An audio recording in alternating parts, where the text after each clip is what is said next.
Hi friends, this is John. Your watching Praveen Digitals. Friends, ఈ వీడియోలో మనం ప్లాస్మా అంటే ఏంటి, ప్లాస్మాని ఎందుకు దానం చేయాలి, ప్లాస్మా థెరపీ ఏంటి అనేది ఫుల్ డీటెయిల్స్ ఇంట్రెస్టింగ్ టాపిక్ అయితే ఈ వీడియోలో మనం తెలుసుకుందాం. ఇక వీడియోలోకి వెళ్లే ముందు ఎవరైనా కొత్తగా నా ఛానల్ వీక్షిస్తున్నట్లయితే తప్పకుండా సబ్స్క్రైబ్ చేయండి, పక్కన ఉన్న బెల్ బటన్ ఎనేబుల్ చేయటం మర్చిపోవద్దు. ఇక వీడియోలోకి వెళ్ళిపోదామా? Let's go.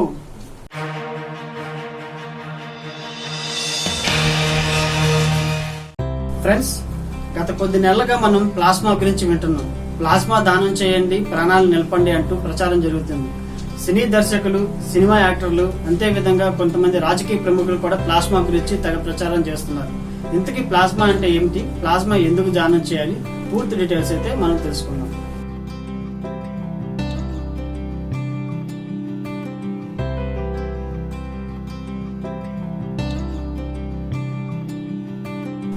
ప్లాస్మా గురించి మనం తెలుసుకోవాలంటే ముందు కొన్ని కీవర్డ్స్ మనం తెలుసుకోవాలి. అవి ఏంటంటే antigen, antibodies, plasma, serum, immunity power, active immunity, passive immunity. ఈ కీవర్డ్స్ గురించి మనం పూర్తిగా తెలుసుకుంటే ప్లాస్మా ఏంటి అనేది మనకు అర్థమవుతుంది. ప్లాస్మా అంటే మన బ్లడ్ లో ఉండే లిక్విడ్ పార్ట్ ని ప్లాస్మా అంటారు. మన బ్లడ్ లో లిక్విడ్ పార్ట్ ఉంటుంది, సాలిడ్ పార్ట్ ఉంటుంది. లిక్విడ్ పార్ట్ 55% ఉంటే సాలిడ్ పార్ట్ 45% ఉంటుంది. లిక్విడ్ పార్ట్ ని ప్లాస్మా అంటారు, సాలిడ్ పార్ట్ ని బ్లడ్ సెల్స్ అంటారు, అంటే తెలుగులో రక్త కణాలు అంటారు. ఈ రక్త కణాలు 3 భాగాలుగా ఉంటాయి. ఒకటి ఆర్బిసి అంటే రెడ్ బ్లడ్ సెల్స్, ఎర్ర రక్త కణాలు అంటారు. రెండోది డబ్ల్యూబిసి అంటారు, అంటే తెల్ల రక్త కణాలు, వైట్ బ్లడ్ సెల్స్. ఇక మూడోది వచ్చి ప్లేట్లెట్స్. ఈ ప్లేట్లెట్ ని రక్త ఫలకీకలు అంటారు. ఇవి రక్తాన్ని గడ్డకట్టడానికి ఉపయోగపడుతుంది. ఇక మన బ్లడ్ లో ఉండే లిక్విడ్ పార్ట్ 55% ఉంటుంది. ఇది పసుపు ఆకారంలో ఉంటుంది. సో దీన్ని ప్లాస్మా అని అంటారు.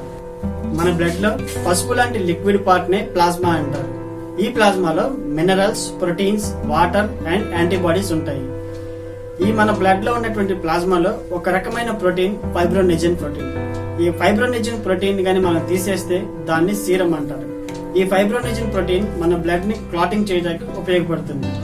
ఇక ప్లాస్మా ఎందుకు ఉపయోగపడుతుందంటే red blood cells, white blood cells, తర్వాత ప్లేట్లెట్స్ మన అవయవాల్లో ఒక పార్ట్ నుంచి మరో ప్రాంతానికి ట్రాన్స్ఫర్ చేయడానికి, అంటే రక్త కణాలని ఒక పార్ట్ నుంచి మరొక పార్ట్ కి ట్రాన్స్ఫర్ చేయడానికి ఈ యొక్క ప్లాస్మాని ఉపయోగపడుతుంది. ఫ్రెండ్స్, చాలా గుర్తుపెట్టుకోవాలి, మన ప్లాస్మాలో మినరల్స్, యాంటీబాడీస్, అదే విధంగా ప్రోటీన్స్ ఉంటాయి. యాంటీబాడీస్ అంటే ఏమిటి? యాంటీబాడీస్ యాంటీజెన్ కి రెస్పాండ్ అవుతుంది. ఇంతకీ యాంటీజెన్ అంటే ఏంటి?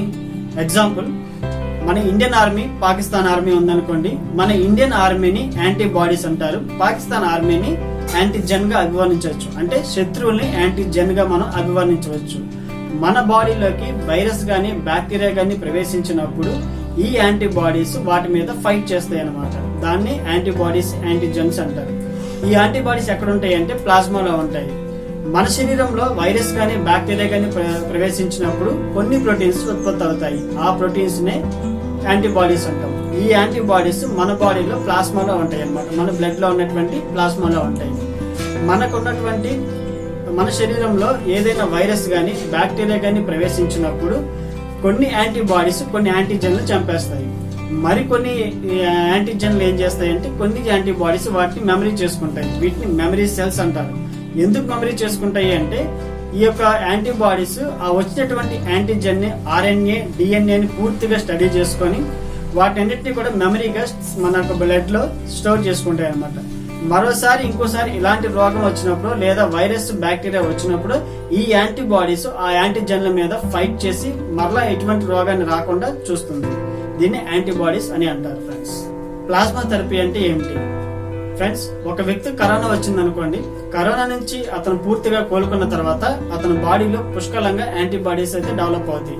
అలా డెవలప్ అయినటువంటి యాంటీబాడీస్ నుంచి ఆ కోలుకున్న వ్యక్తి దగ్గర నుంచి ప్లాస్మా మనం తీసుకోవడం జరుగుతుంది. ఎందుకంటే ప్లాస్మాలో యాంటీబాడీస్ ఉంటాయి కాబట్టి మనం ప్లాస్మాని తీసుకుంటాం. ఫ్రెండ్స్, గుర్తుపెట్టుకోవాలి, ఆర్బిసి నుంచి తర్వాత ప్లాస్మా రెండు ఉంటాయి. మనకి సేకరించేటప్పుడు ఆర్బిసిని అయితే తీసుకోరు ఫ్రెండ్స్, ఓన్లీ ప్లాస్మాని మాత్రమే తీసుకుంటారు. గుర్తుపెట్టుకోండి. సో ప్లాస్మాని తీసుకొని ఏ వ్యక్తికి అయితే క్రిటికల్ కండిషన్ లో ఉన్నారో ఆ వ్యక్తికి తీసుకున్న ప్లాస్మాని అతనికి ఇవ్వడం జరుగుతుంది. సో అప్పుడు ఆ వ్యక్తి యాంటీబాడీస్ డెవలప్ అయ్యి త్వరగా కోలుకునే అవకాశాలు ఉన్నాయి. ఇందులో 3 స్టేజ్లు ఉన్నాయి. ఫస్ట్ స్టేజ్ 1 ఏంటంటే వైరస్ తక్కువగా ఉండి యాంటీబాడీస్ ఎక్కువగా ఉన్నట్లయితే ఆ వ్యక్తికి ఎటువంటి వ్యాధి కూడా రాదు. సో అది ఫస్ట్ స్టేజ్. సెకండ్ స్టేజ్కి వచ్చేసరికి వైరస్ తర్వాత యాంటీబాడీస్ సమానంగా ఉన్నట్లయితే ఆ వ్యక్తి ఆ వ్యాధి మీద పోరాడుతూ ఉంటాడు. చివరికి మన యాంటీబాడీస్ వీక్ అయిపోతే ఆ వ్యక్తికి అయితే వ్యాధి సోకడం జరుగుతుంది. అదే విధంగా స్టేజ్ 3 వైరస్ ఎక్కువగా ఉండి యాంటీబాడీస్ తక్కువగా ఉన్నట్లయితే ఆ వ్యక్తిని క్రిటికల్ కండిషన్ లో వెళ్ళిపోతాడు. కోమాలోకి వెళ్ళిపోయి పరిస్థితి చాలా క్రిటికల్ గా ఉంటుంది. అలాంటి క్రిటికల్ గా ఉన్నటువంటి వ్యక్తికి తీసుకున్నటువంటి ప్లాస్మాలో ఉన్నటువంటి యాంటీబాడీస్ ని అతనికి ఎక్కించడం జరుగుతుంది. సో ఎప్పుడైతే మన యొక్క యాంటీబాడీస్ అతనికి ఎక్కిస్తామో అతనిలో ఉన్నటువంటి ప్రతి టిష్యూలోకి ఈ యాంటీబాడీస్ వెళ్ళి ఆ వ్యక్తి త్వరగా కోలుకునే అవకాశాలు అయితే ఉన్నాయి ఫ్రెండ్స్. సో దీన్నే ప్లాస్మా థెరపీ అని అంటారు. ఇది గతంలో కూడా మనకి చాలా సార్లు కూడా చేశారు. ఎబోలా టైంలో కానీ తర్వాత N1H1 ఉన్నటువంటి వైరస్ టైంలో కూడా ఈ యొక్క ప్లాస్మా థెరపీని చేశారు. ఇది కొత్తగా వచ్చినటువంటిది అయితే కాదు. సో ఈ కరోనా టైంలో ఈ ప్లాస్మా థెరపీతో ఎక్కువగా అయితే సత్ఫలితాలు ఇస్తుందని ఎక్కువగా మనకి ఇప్పుడైతే వాడకంలో అయితే జరుగుతుంది. సో అర్థమైంది కదా ఫ్రెండ్స్, ప్లాస్మా థెరపీ ఏ వ్యక్తి నుంచి అయితే కోలుకున్న వ్యక్తి నుంచి అయితే యాంటీబాడీస్ తీసుకొని క్రిటికల్ గా కండిషన్ లో ఉన్నటువంటి వ్యక్తిలోకి యాంటీబాడీస్ ని ట్రాన్స్ఫర్ చేయడం ప్లాస్మా థెరపీ అంటారు.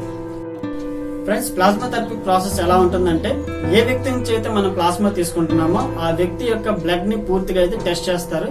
ఉదాహరణకి బ్లడ్ కి సంబంధించినటువంటి ఏదైనా రోగం ఉందా లేదా అనేది పూర్తిగా అయితే బ్లడ్ కల్చర్ అయితే టెస్ట్ చేస్తారు.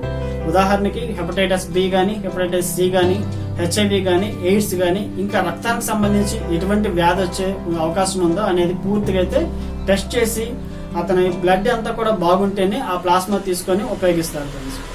ప్లాస్మాని వీక్ లో 2 or 3 times మనం అయితే దానం చేయొచ్చు.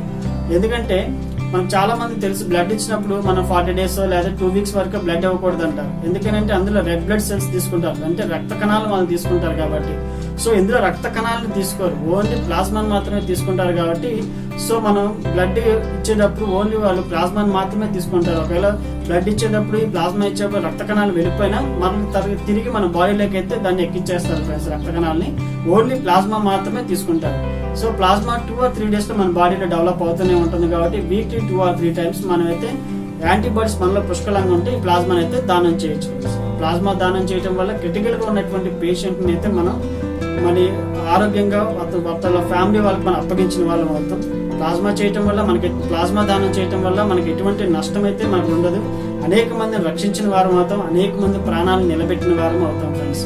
ఆలోచించండి, ప్లాస్మా దానం చేయండి, అనేక మంది ఆరోగ్యాన్ని కాపాడండి. ఓకే ఫ్రెండ్స్, చూశారు కదా. ఈ వీడియో మీకు నచ్చినట్లయితే లైక్ చేయండి, షేర్ చేయండి. మీ అమూల్యమైన సలహాలు సూచనలు మీ కామెంట్ సెక్షన్ లో నాకు తెలియజేయండి. ఎవరైనా కొత్తగా నా ఛానల్ వీక్షిస్తున్నట్లయితే తప్పకుండా సబ్స్క్రైబ్ చేయండి, పక్కన ఉన్న బెల్ బటన్ ఎనేబుల్ చేసుకోవడం మర్చిపోవద్దు. మరి లేటెస్ట్ వీడియోతో మీ ముందుకు ఉంటుంది. Keep smile, be happy, bye by.